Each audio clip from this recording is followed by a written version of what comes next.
سمجھ. میں جب کل گیا وہ نیوز چینل وہاں وہ جو ان کے چینل ہے نا اسٹوڈیو وہاں ریکارڈنگ کے لیے قوالی چل رہی تھی. اب وہی لوگ جو میرا درس ریکارڈ کروا رہے ہیں پہلے وہ ناچ رہے ہیں قوالی پہ. اس کے بعد سب صوفی بن کے بیٹھ گئے. یہ ماحول ہوتا ہے. تھوڑی دیر میں کیا ہو رہا ہے, تھوڑی دیر میں سارے نعتیں چل رہی ہیں, بڑے بزرگ بن کے بیٹھے ہوئے ہیں.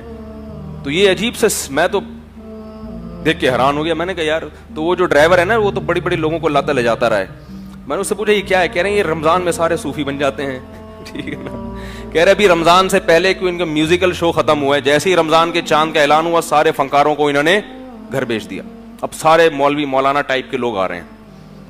میں نے کہا چلو غنیمت ہے رمضان میں تو. اور یہ سپریم کورٹ کے فیصلے کی وجہ سے, ورنہ پہلے یہ ہوتا تھا کہ جو فنکار اداکار ہیں نا, ناچ رہے ہیں گا رہے ہیں, وہ میوزک چل رہا ہے, جیسے ہی رمضان آیا انہی اداکاروں کو پگڑی پہنا دی. ٹھیک ہے, انہی سے درس قرآن ہو رہا ہے اور وہی فنکار ہیں. اب اسلام کی باتیں کم از کم جج نے یہ کر لیا کہ بھائی ہر فیلڈ کے الگ الگ لوگ ہیں. تو کیا کہہ رہا تھا یار, کہاں سے کہاں بات چلی جاتی ہے. بنی اسرائیل کی بات تو تھی, یہاں کہاں سے آئی. ہاں میں قوالی کی بات, کل میں گیا تو قوالی ہو رہی تھی. وہ قوالی کو بھی کیا سمجھ رہے ہیں, اسلام. اسی لیے رمضان میں چلا رہے ہیں نا کہ وہ سمجھتے ہیں کہ یہ کیا ہے, اسلام ہے. قوالی کا اسلام سے کیا تعلق بھائی؟ کوئی بتا سکتا ہے رسول اللہ صلی اللہ علیہ وسلم کے دور کے کسی مشہور قوال کا نام ہے بھائی؟ یا خلفائے راشدین کے دور کے مشہور قوال یہ تھے جس کا کلام سننے کے لیے صحابہ کرام اس کی محفل میں جایا کرتے تھے.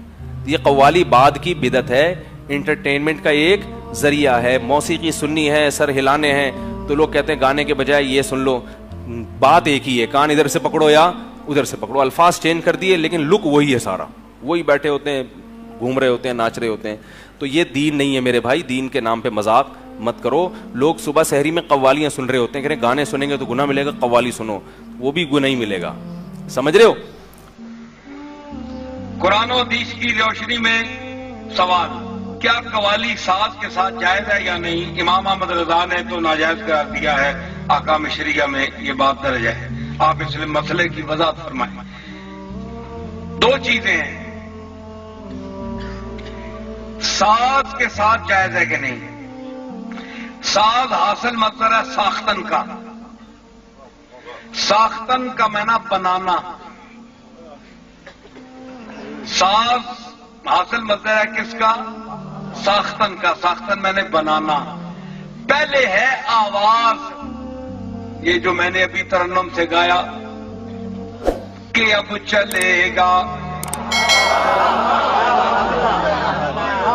تیرے باپا کا نام یا زہرا. یہ جو میرا آواز نکل رہا ہے نا, یہ آواز ہے. یہ اس کے اندر جو غنائیت ہے اس کو کہتے ہیں سر. سر, ٹھیک ہے, غنائیت جس کو عربی میں لحن کہتے ہیں. حکم ہوا کہ قرآن کو لحن میں پڑھو.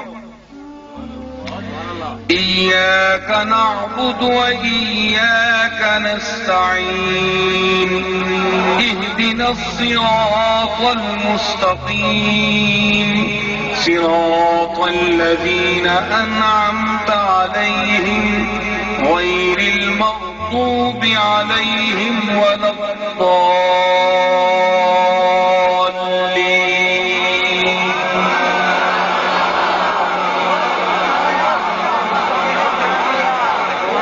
سمجھ آئی؟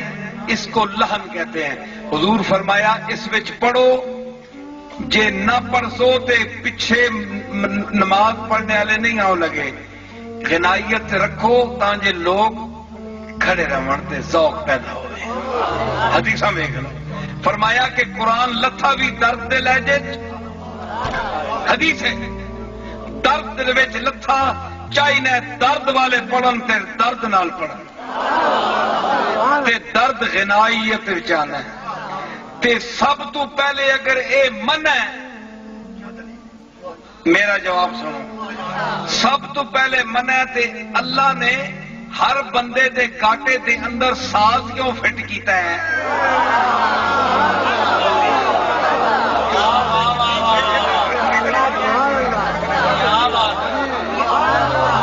ایک دے حرام ہے تے حضور نے کیوں فرمایا حضرت ابو موسیٰ اشعری نو کہ تو داؤد دے مزمار تیرے کاٹے چلا نے فٹ کیتے نے پڑھدا انجے جس ویلے تے پتہ لگدا ساز بج رہا ہے.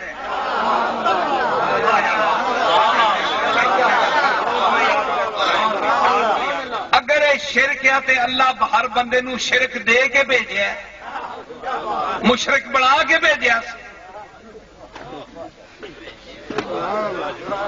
ایڈی گٹھ نہ تکیا کرو, ہر جائی شرک وار چھڑے, نپ کے ہر جگہ وار چھڑے, جا بھی بندہ تکنا. ساد آواز نال کیڑی جائز نجائز دی گل ہے, تے ذوق دی گل ہے. سب تو پہلے گلا اس دی ساز ہے, ساز ساختن بنانا او لکڑی دا ہے, تار دا ہے, خشک تارو خشک چوبو خشک پوس از کجا بھی آیتی آواز دوست. لکڑی بھی خشک تار بھی خشک, سرتے بول رہی تیرے کو تو چنگی نہ پھر بھی. ایک خرج ہے, ایک ساز ایک خرج اتنے رکھا ہے, وہ خرج ہے اچا ہو گیا, مقام موسیقی ہے. اسی ایویں ویلاں دینے والے پیر نہیں ہاں, چشتی نظامی ہاں, تے ہتھوں کر کے دسنے والے چشتی نظامی ہیں.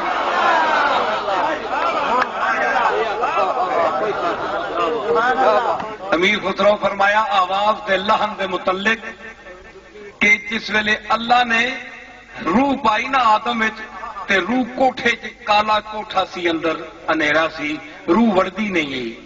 خوف پہ گیا روح نو, اتنے کہ بڑا نکا جا کوٹھا ہے نہ لگا جا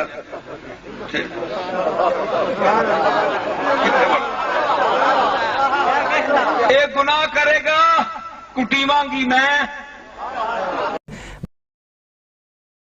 رکھ لیجئے گا.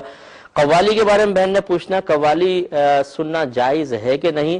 قوالی سننا بالکل جائز ہے, لیکن اس میں چند شرائط ہوں گی. نمبر ایک کہ جتنے قوالی پڑھنے والے ہیں وہ سب کے سب باشرع ہونے چاہیے.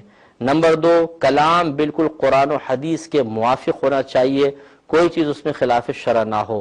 نمبر تین, اس میں آلات لہو نہیں ہونے چاہیے, اور کوئی چیز اگر ایسی ہے بھی تو اس سے قصد لہو نہیں ہونا چاہیے, یعنی کوئی مطلب حفظ نفس کا ارادہ بالکل بھی نہ ہو. چوتھا یہ کہ جو مجمع بیٹھا ہو وہ اہل کا مجمع ہونا چاہیے. نمبر 5, پڑھنے والا بالغ ہونا چاہیے, نابالغ نہ ہو. یہ چوتھا جو ہے کہ اہل کا مجمع ہونا چاہیے, یعنی وہ واقعی سماع کے اہل لوگ بیٹھے ہوں. سماع کا اہل کون ہوگا؟ امام غزالی رحمۃ اللہ علیہ فرماتے ہیں کہ سماع کا یا قوالی سننے کا اہل وہ شخص ہوگا کہ اگر 7 دن کا فاقہ ہو جائے, پھر ایک طرف قوالی ہو اور ایک طرف روٹی رکھی جائے, اور اسے کہا جائے کسی ایک کا انتخاب کر لو, تو وہ روٹی چھوڑ دے قوالی کی طرف آ جائے. اب ہم لوگوں کی صورتحال تو یہ ہے کہ قوالی چلتے ہوئے ہم سوچ رہے ہوتے ہیں کہ قوالی کے بعد ملے گا کیا کھانے کو, بریانی کی دیگ ہے یا حلیم کی دیگ ہے. تو یہ مطلب عموماً مجمع اہل کا ہوتا نہیں ہے. تو بہرحال میں یہ نہیں کہہ رہا ہوں کہ قوالی سننا, یہ جو بھی قوالی چل رہی ہے کہ وہ ناجائز ہے. ان شرائط کی روشنی میں آپ آسانی سے دیکھ سکتے ہیں کہ یہ شرائط میں نے اپنے پاس سے وضع نہیں کی ہیں, یہ کابرین اسلام نے لکھی ہیں کہ پڑھنے والا باشرع ہو, بالغ ہونا چاہیے, کلام قرآن و حدیث کے بالکل موافق ہو, سننے والے اہل کا مجمع ہو, قصد لہو بالکل نہ ہو, کھیل کود حفظ نفس کا ارادہ بالکل نہ ہو, اللہ تعالیٰ کے قرب کا ارادہ ہو, اور اس میں کوئی ایسے آلات لہو استعمال نہ کیے جائیں کہ جو دل میں غفلت کو پیدا کریں, تو اس کی گنجائش نکل سکتی ہے. بہت سے اکابرین سے خود قوالیاں سننا ثابت ہے اور انہوں نے باقاعدہ سنی ہیں, لیکن قیودات شرعیہ کے ساتھ.